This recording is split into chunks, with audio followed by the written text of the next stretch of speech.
Good evening and welcome to The Buck Stops Here. The festival of Pongal will be celebrated on Saturday in Tamil Nadu, but it appears there will be no Jallikattu on festival day, with the Supreme Court today turning down a plea to revisit the ban on the bull taming festival before Pongal. The Supreme Court had ruled that bulls could not be used as performing animals, but the state's demand to lift a 2014 ban on the sport is growing louder, with the AIADMK's top leadership, the Chief Minister and Sasikala leading the calls for the centre to lift the ban via an ordinance. Animal rights activists have called the controversial sport cruel and inhuman. So will all these positions be revisited now before Saturday? Will the centre oblige and take the ordinance route, or can there be a middle ground on any of this? Well, to talk about all this, we are being joined by the CEO of PETA in India, Purva Joshipura from Mumbai. In the studio, we have with us Khushbu Sundar, the Congress spokesperson who's in Delhi, in our Delhi studios. Our environment editor at NDTV, Swati Tyagarajan, as well with us in studio. We're also hoping to be joined from Chennai by the spokespersons of the AIADMK and the BJP in the course of the bulletin. We'll keep you updated on that. But let me open with you, Purva Joshipura from Mumbai. What exactly are PETA's objections to this sport? Because many have argued that it's similar to, for example, the bull runs of Pamplona in Spain. These are allowed all across the world. What is PETA's exact objection? Actually, events like bullfighting are illegal in most countries, and PETA in the UK is working against the running of the bulls you mentioned, but we can't list one cruelty and justify another cruelty. The Supreme Court has acknowledged that the cruelty that is inherent in Jallikattu violates the Prevention of Cruelty to Animals Act 1960. What Jallikattu is a deliberate exploitation of the bull's natural nervousness as prey animals, because it's the men who participate deliberately terrify the bulls to the point that they run, they slip, they fall, they slam into barriers. This often leads to broken bones and even the deaths of bulls. And the bulls are actually deliberately confused, they're deliberately weakened. It has been documented that they're sometimes fed alcohol. They are stabbed and jabbed with sickles, spears, and knives and sticks. They have their tails twisted and broken. This is no way of treating the real life Nandi of Lord Shiva. Right. Lord, the incarnation of Lord Shiva is Pashupati. It's ironic to treat bulls in this way during Pongal, to Purva, say the I'm least. just going to interrupt you for a moment, because we know that based on concerns of animal rights activists that the Supreme Court had indeed issued a ban, as you rightly pointed out, in 2014. The Chief Minister of Tamil Nadu has now said that they're going to ensure this festival takes place, that the sport takes place on the festival, and they have written to the centre about possibly using an ordinance to lift this ban. The Supreme Court has ruled out that they will lift any ban before Saturday. But we're being joined by C.R. Saraswati, the spokesperson of the AIADMK, now from Chennai. Ma'am, the fact is that the court has got its reasons that have been well documented regarding the reasons for the ban on this sport. Nonetheless, you're looking at this as an issue of cultural pride, of Tamil pride in the state. Where do you stand on the issue that perhaps some of our cultural traditions need to be looked at once again in the current context of conservation, of rights, of both human beings as well as animals? Really, we are so upset today, ma. For a long time, even our late Chief Minister Amma wants the Jallikattu to be done in Tamil Nadu, because it's our culture. It's there for years and together. We promise we are not ill-treating the animals at all. The bull is like our family member.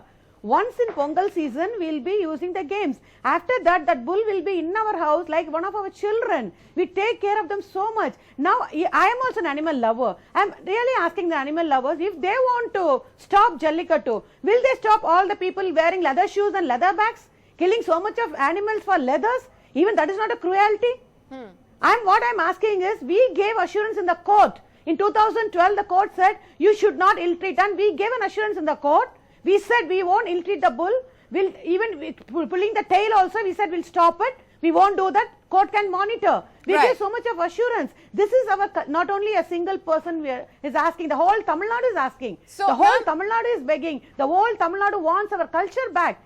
Okay, so you're saying that this is really about preserving culture. The Chief Minister has said that irrespective of the centre, he is going to ensure that the sport takes place. Will that not be a violation if it goes ahead in spite of the ban without an ordinance? It's not that.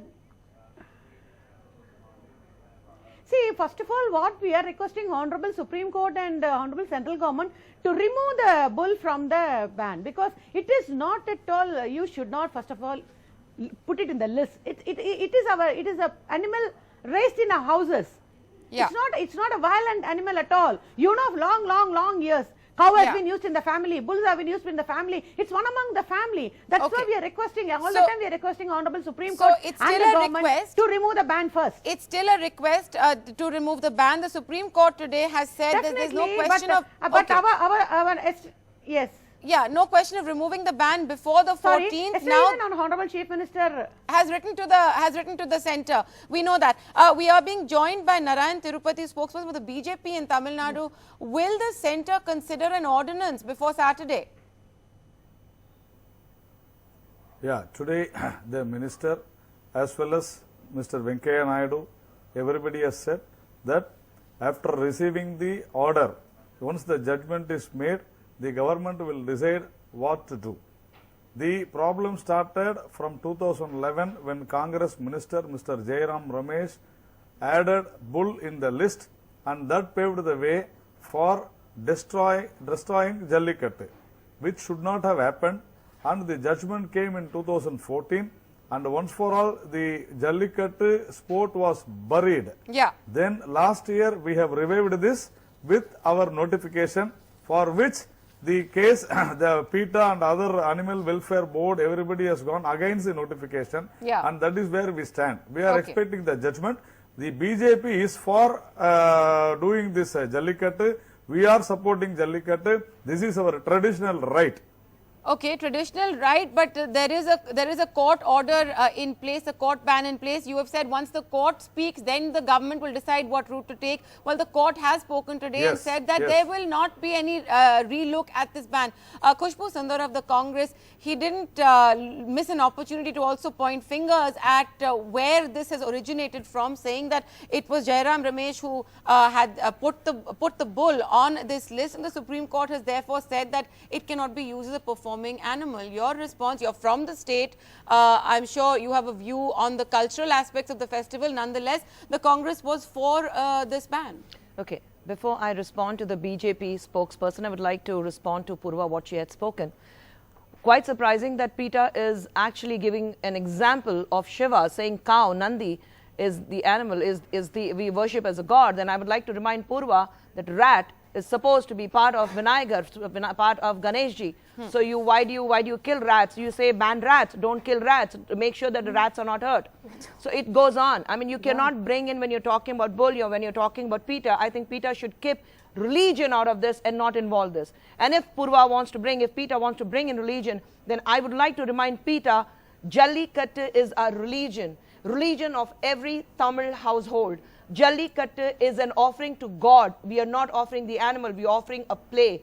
And I would like to ask PETA if they know what kind of bull is used for Jallikattu. It's not that every bull is used for Jallikattu. There's a special breed which is used for Jallikattu.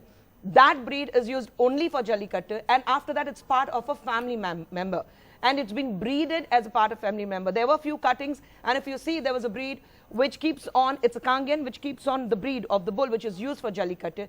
The basic nature of that breed, of that bull, is to keep jumping. It keeps kicking. It's a very playful bull. Like you have different breeds of animals in dogs. One is a safe guard dog, one is something you use it as a pet at home, one is a pocket dog, and one is what the cops and everyone use as a sniff dog. So there are different breeds used for in different ways of dogs. The same way, not every bull is used. Okay, so basically also all political parties across the state are in a sense on the same page on the cultural aspects of this, but you know, I'm yet to respond to the BJP. Respond to that, because I would like to remind them that despite Mr. Jairam Ramesh bringing in bull in the ordinance, I would like to remind them that 2012, 2013 and 2014 till UPA government was in power at the center, we did have Jallikattu in Chennai. In Tamil Nadu, we had Jallikattu under Special Regulation Act. Okay. We had it under Special Regulation Act. Yeah. All right, Ms. Narayanan, very quickly respond. Yeah, very quickly.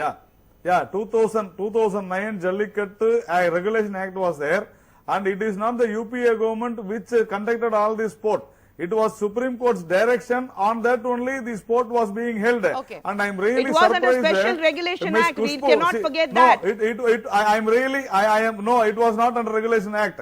I am Please really make surprised sure that 2012, 2013, 2014 was under Special I will tell Regulation you, Act. 2009 right. Jallikattu Act came, Jallikattu Regulation Act came in the year 2009 in the DMK's period. Okay, no, but I want to point Mr. only one thing. Narayanan, right now, one thing, Maya, one thing. One moment. We're not revisiting history now at this point in time. We're simply asking the question. One moment, Mr. Narayanan, let me ask my question. The Supreme Court has said today that they are not going to revisit this ban before the 14th of January. Will the BJP, will the centre now go the ordinance route? All three political parties from Tamil Nadu on the channel today, from the centre, the national parties as well as the state parties, are on the same page about the festival clearly. But will the centre go the ordinance route? Yeah. No, that's what I said. Seeing the judgment, the centre will decide. The judgment has come today. The Supreme Court has said today no. Yeah, that's what. Now the government will decide. We will pressurize our government. We will tell our party to do something on this, and we want to enjoy the festival along with the Jallikattu. But only one thing, Maya, I am really surprised. In 26th April 2016, during our assembly elections, Congress manifesto says that they will support the ban of Jallikattu state assembly elections. I have got the entire thing. You can go through the websites. And it's surprising that Kushbu is saying that they are supporting Jallikattu. We have been very clear that we will support Jallikattu. That's why we have had it till we had it in power. Okay. All right. I just want to bring Swati Tyagarajan in on this. Swati, it was not because of you. One moment. Yeah, let's move into the politics of it all, Swati, because, you know, PETA has done a lot of work for the protection of animals. Their concerns are valid. The Supreme Court has said that these cannot be used as performing animals, not just in the case of Tamil Nadu, but in the case of Maharashtra, other states as well. I just have one thing for Purva, actually, I have to ask. You know, I totally get where you're coming from, Purva, in terms of PETA and your agenda and how you work on things, and I support that 100%, and I get that. My question is, in India, when you bring in situations like culture or religion, when it comes into play, or tradition for that matter, when it comes in with animals, you always get a massive pushback. So my question is it sort of beneficial to have a straight out ban where literally overnight a tradition comes to a halt, in which case you get this kind of a pushback where, say, people just go ahead and do it anyway regardless of whether the Supreme Court has said so or not? Or would it be better to do a phased out way of dealing with it where we first try and look at where the cruelty comes into play? Because in the original tradition, and I'm not talking about how it's practiced now, in the original tradition, what it was is that particular breed of bull, you literally had a particular timing on which several villages would gather, and it wouldn't be the thousands of people like you see today. It would be specific young men, and these bulls would be allowed to be run, and they had a timing under which they would try and stop them from running. They still have the timing. The ones that were stopped would be then, you know, not bred, and the ones that were not, they couldn't stop in that amount of time, were seen as the very, very strong animals, were used as breeding bulls for other bulls. So that was the original tradition, and a lot of the way they did the breeding of cattle in a lot of Tamil Nadu villages actually depended on this tradition, apart from the fact that it's religion and culture and all of it, because we're talking about something that's happened for about 2,200 years.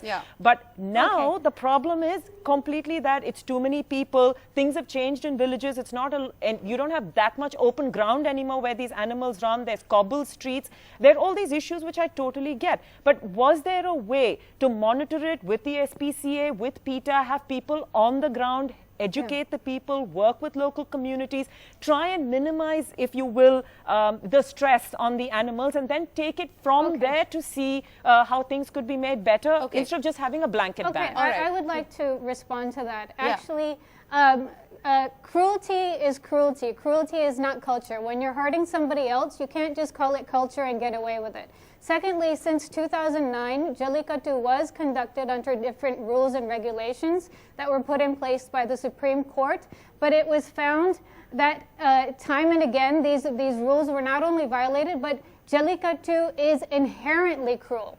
The Supreme Court acknowledged that it is inherently cruel to terrify these animals, to cause them to run. They acknowledge that these bulls are not anatomically designed to be used in these races and in this way. So it is especially hard on this species. You know, we can't talk about culture and tradition and just disregard the animals' feelings. And it's not only animals who are hurt by Jallikattu. In the time period between 2010 and 2014, more than 1,000 people were injured at Jallikattu events and 17 people died. This is not culture, this is dangerous, this is cruelty, and it must remain stopped.